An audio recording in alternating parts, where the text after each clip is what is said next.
Deutsch lernen durch Hören. Blind Date. Annika ist seit einem halben Jahr Single und hat jetzt wieder Lust auf Dating. Sie verwendet Tinder und hatte schon ein Date.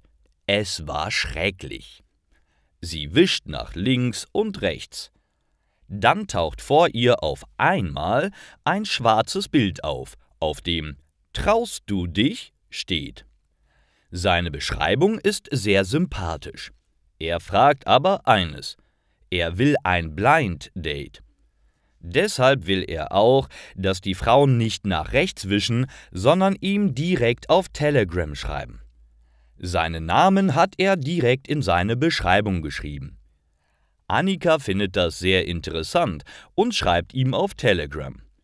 Die nächsten paar Tage schreiben sie sich viel und verstehen sich sehr gut. Nach einer Woche machen sie sich ein Blind Date aus. Sie haben keine Fotos ausgetauscht und haben keine Ahnung, wie der andere aussieht. Annika weiß, dass das schlecht ausgehen kann.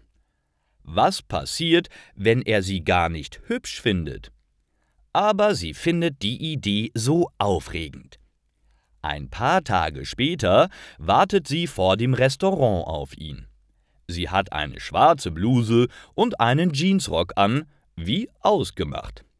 Sie ist nervös. Und dann sieht sie ihn auf einmal.